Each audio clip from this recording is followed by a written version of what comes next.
I gotta give credit to Tyler of Generation 2434.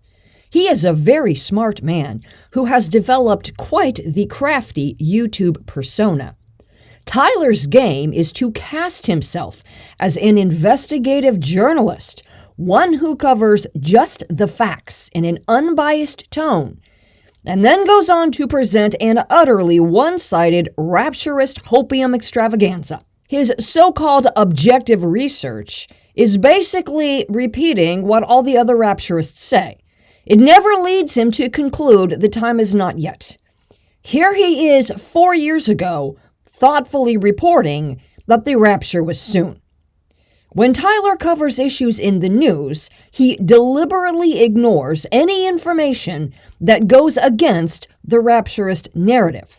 For example, last summer during the Senate hearings on UFOs, Tyler gave his audience a decisively rapturist interpretation, leaving out the contextual backstory. Tyler has an amazing ability to spend 10 minutes looking into his camera, saying absolutely nothing, while his audience thinks he is doing critical analysis. No matter the news, no matter the current events, no matter the season we are in, it is always rapture time. In this recent live show on the Red Heifers, Tyler gave his audience blatantly false information. He parroted all of the rapturist talking points, that the Mishnah comment about the Messiah is an ancient passage, and the Temple Institute is expecting the Messiah now, and the heifer is basically the only thing standing in the way of end times. The Temple Institute's own website debunked the Mishnah passage. Tyler could have found that with a 5-minute Google search, but no, that would have inconvenienced his narrative.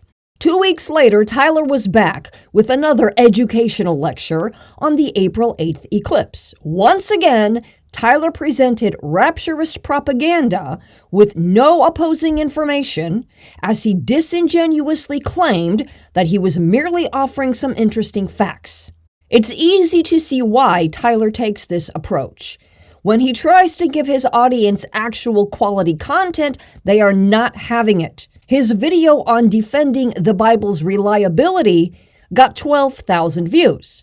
His video on effective evangelism got a paltry 6,000.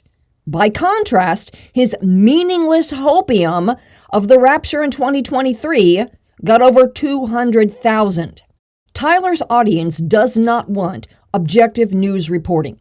Tyler's audience wants the fantasy of hardcore rapturism presented as undeniable fact because it makes the fantasy feel more believable. And Tyler is happy to oblige, even when it means presenting false information, and his reward is 90,000 subscribers.